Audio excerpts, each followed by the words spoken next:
What's up, y'all? Oh, this audio might be shitty. I still don't know what's wrong with this.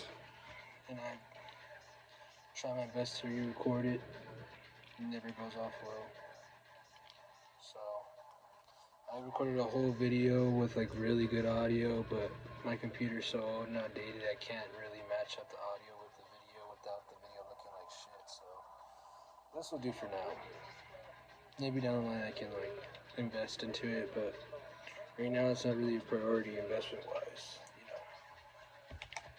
Just turn this down. Y'all probably can't hear that, but I can. This playing in the background is Love and Napalm. This is put out by Trans Syndicate Records. Trans Syndicate Records is the label ran by King Coffee from back in the day. King Coffee of Boho Surfers fame. It's from 1992. This one has like a lot of like local Texas bands like Ed Hall, Pain Teens, Crust, Cherubs, Drain, all great local bands. One pretty big local dudes. Y'all will be learning later on and throughout the videos that since my last videos, I mean I've always been a lover of Texas music, but since the last videos I've really like just had, you know, since like when I last started making videos, like 2017.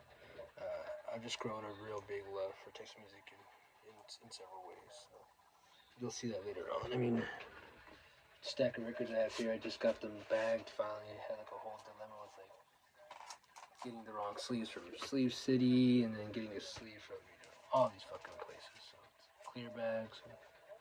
We just mentioned this band right now. This is Pain Teens.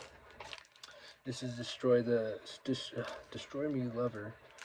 I just picked this up because honestly it was at my record store. Don't really see that often. Don't really see Pain Teens that come through town that much.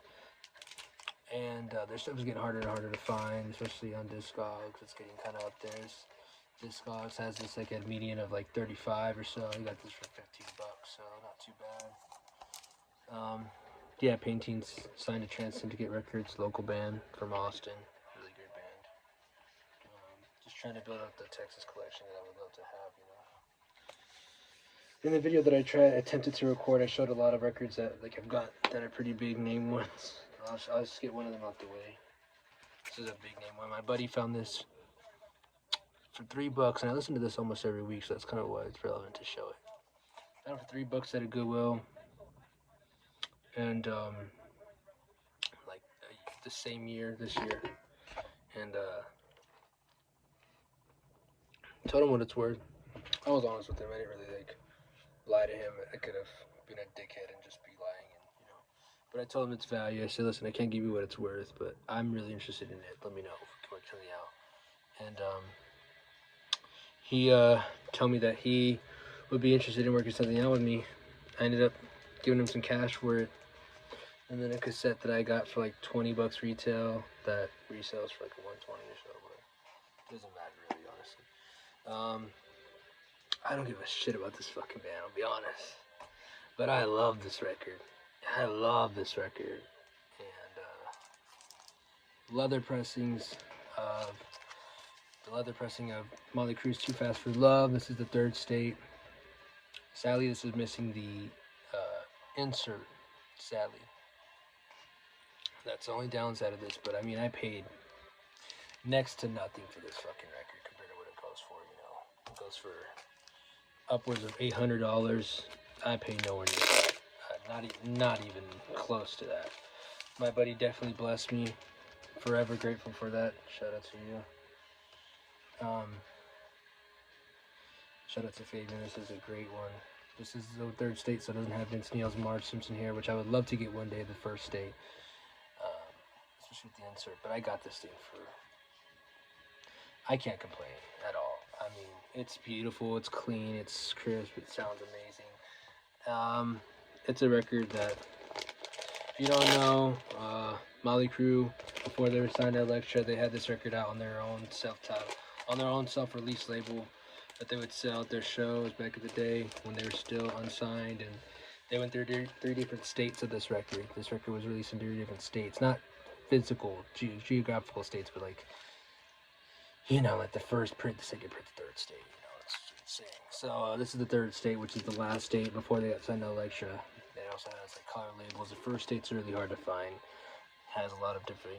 Each one of them are different in its own sense, but they're all equally just as rare. I mean, the third state can go for $700, $800. First state's like $1,000. But this record I was never gonna fetch that money for. I mean, I love that record, but not that much. You know, I don't love it that much. I love it at the price what I paid for it, basically. You know, what I got it for, my buddy gave me a really good deal, said, you know, you're honest with me, you could have easily owed me, so thanks to that. So, it pays to be honest.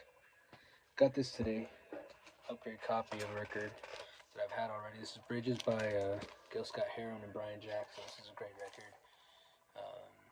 Has We Almost Lost Detroit, which is a beautiful song, just a beautiful piece of work in itself. So yeah, I've been listening to Gil Scott, and this is a great one to have an upgrade copy of. And have a copy of a record that I've never owned, that I've been wanting to own, that I've just come across, always in beat shape. They're always in beat shape. And they're always at prices I just don't want to pay that much for, you know? I honestly don't love this record, excuse me. But I love the cover. I haven't wanted this record because of the damn cover, you know? Elvis Presley self-titled record, debut record of Elvis. This is a later pressing. This is not no crazy mono rare pressing. This is the orange Dynaflex. No, not Dynaflex, but it's just orange, you know, RCA records. I'm kind of some dirt in here because I didn't get a chance to clean it. I should have cleaned the record before I got it. Should have cleaned the jacket before I got it into the sleeve, so I'll do that after this video. It's a great record though. It's a stereo pressing, so it sounds totally different than the mono. Speaking of stereo and mono, got this record in a haul recently. This is a stereo pressing of a Hard Day's Night. Really not much more to say. This is the Parlophone UK label one. This is a later reissue. It's still pretty hard to find. Got this in a tray with a buddy. That's the great thing about what I do for a living. I resell for a living, mostly clothes a lot, you know. I've been doing this since like 2018. Every now and then I get buddies who've come across records like that and they just want trades, so that's a good thing. Or I get people who come across records that, you know, kind of know what they have, kind of don't. Got this at the flea market, paid like $10 for it. Maybe 15, I can't remember. I'm trying to sell my price too much on here. This is a Buckingham Nicks record I've been wanting for a while. Within the past year or so, I've gotten into Fleetwood Mac pretty heavily, and it's a record I've always kind of liked the idea of collecting it as a collector sense, but I don't really need it, you know. I'm not gonna play the fucking thing. Until now, until I've become a recent lover of Stevie Nicks and Buckingham, Lindsey Buckingham, and what they did. So that record, that jacket's beat to shit. It's really loved, but I got it for $10, so I can't really complain. That it still plays fine. And speaking of a record where the jacket's beat, but the record's beautiful.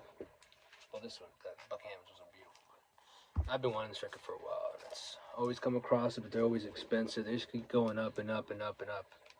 This is Devo's Freedom of Choice. This is a later German pressing. This might be, no, this is the first German pressing, which I kind of like. Oop, almost hit myself with a fucking face. I love the green label. The jacket's pretty beat, but my partner and I was dropping my partner off back at their place in Austin. Their parents' place, you know, where their parents stay at. I was driving on the side road and saw a market. We went to the market. It was just now closing up. The market was just ending, and it was all like new stuff. I'm not really a big fan of new stuff too much. I'm more of an antique, vintage person. And then this guy had a crate of records, and this was in there. And then he had this record. It was a different.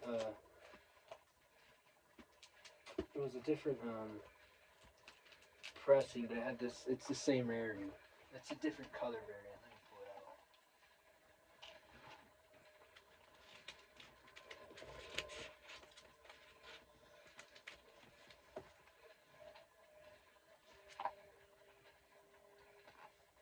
He had this record. He wanted like $80 for this fucking thing, and I got this record this week for $20, and this is in the shrink wrap with this Lucille Ball image on it before they got sued and in trouble for having her image depicted on it. So that was cool. Not 2 records. I've been wanting that version for a while. I had the non-Lucille Ball version, and it was still pretty clean. But I've been wanting the Lucille Ball one, and I've just come to the fact that I'm a shrink wrap collector. I collect shrink wrap basically. I'll pay up for a record if it has shrink wrap with the hype sticker, and I'll just sell my old copy for somewhere near what I paid for.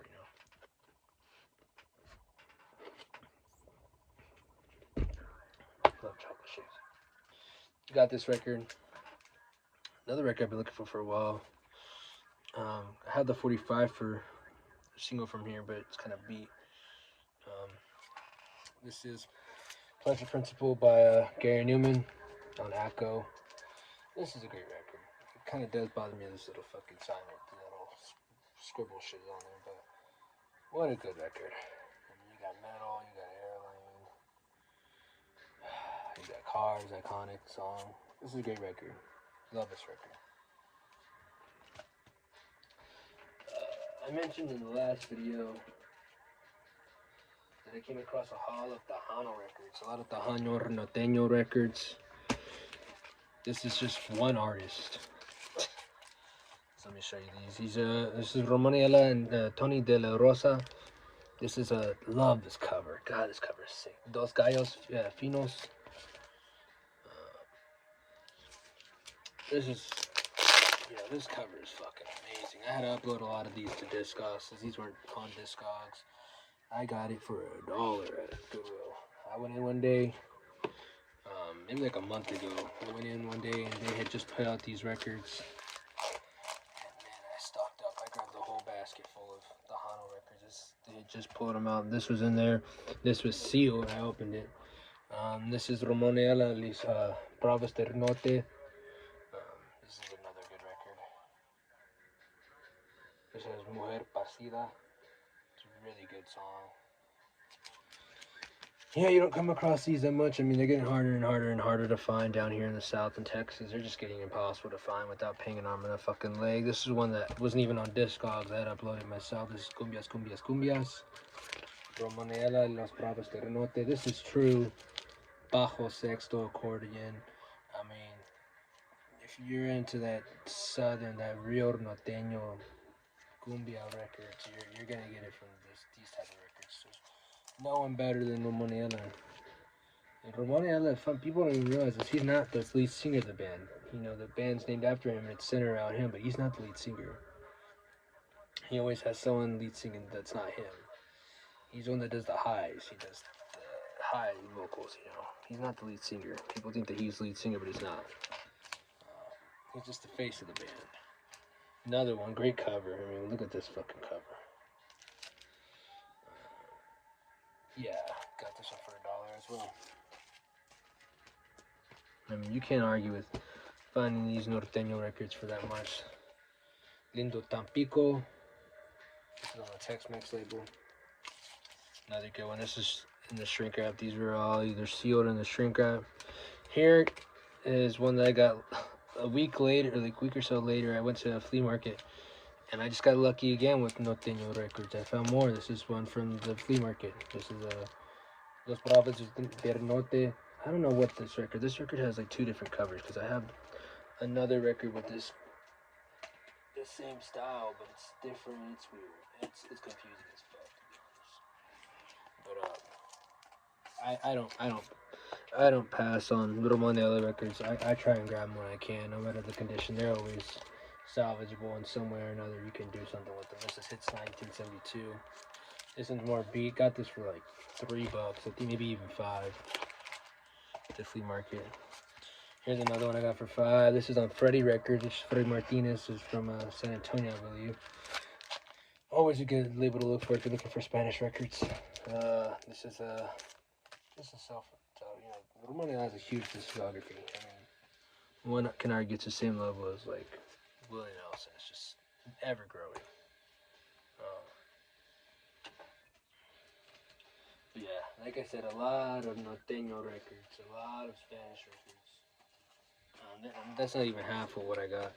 This is Los Tremendos Cavalanes.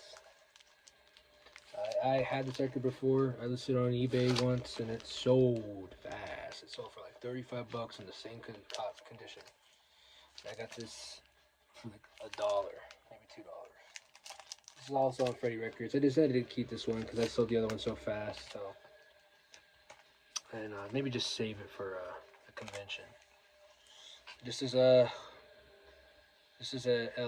lot of these records I haven't heard of. El Dote Estrella, Juanita con El Doto Estrella, no sé. This is also got from that haul at the Goodwill. I just got lucky that day. This is a good one. This is Joe Bravo. Joe Bravo was signed at Freddie Records and Teardrop and all these. You know, these are on the same time. This is Carlos Miranda and the Latin Breed. This is on the CG Records. Don't really see his records that often. This one's super cool. This one's kind of funky. I hadn't heard this record before, but this is Buena Siete, which is a good label. It has a lot of good Norteño, Tejano, Conjunto records on there. This is Lazaro and the Dominance. Yeah. Lazaro and the Dominance. But it's really good. I guess you can say just a groove record. I mean, groove Spanish record. It's really good. Someone's original address is on there. San Diego, Texas. That's a deep cut place. I could show more of the Spanish records, but I think I'll just say that for another one. There's a lot more. Got this in there. Got this the other day. Just came in to a record store I frequent at in the used section, and I've given up the hope of finding this original pressing. This is a Queens of Stone Age self-titled record. This is their debut record. This is the recent reissue that they did on that orange wax. I showed the gatefold, but it's kind of not PG-13, I guess you could say. Oh, we could show it like that. There you go. Oh, maybe a little bit down there. There we go. What a great gatefold, huh? But Queens of Stone Age, I've just grown a huge love for them within the past 2 years or so. I mean, I've always loved them, but I've just grew a big fan for them, And this is a great record. This is their debut record. But yeah, I planning on going to see them in December. I haven't bought the ticket yet. I need to go buy that. But this is a great record. Josh Homme, them, really good band. Yeah, kind of not trying to take up too much time, but I've been just trying to get this video fucking thing to work, but that wouldn't work. So I know the audio's gonna be sounding pretty choppy, but just bear with me until I can invest into a better camera, I guess, and a better setup. You would think I'd have it right, but I just don't. It's been a while since I made videos, so. But yeah, hope everyone's well. Hope all's good. And hope everyone's doing well and staying safe. Gonna go see Dwarfs. Dwarfs are playing their first show in Texas, and it's been a decade almost, so I'm super excited for that. Just bought my ticket. Might even low-key, honestly, buy the ticket for San Antonio as well. I bought one from Austin, but I might buy one from San Antonio too, just to get my full dosage of Dwarfs, and just so I can part out how much I want to annoy the fuck out of them, because I'm gonna be a kid. I can't fucking lie, pushing close to being 30, and I mean, I'm still a fucking kid, but I mean, there's just some bands I still geek out for, like I did when I was 15, but I don't really do that much anymore. I don't really have that energy. But, yeah, so, hope everyone's well, take care. Once again, bear with me with this audio quality if it sounds pretty shitty, but just bear with me, okay? It's about the music, not about what the fuck I have to say, but maybe it is, I don't know. Peace out, y'all.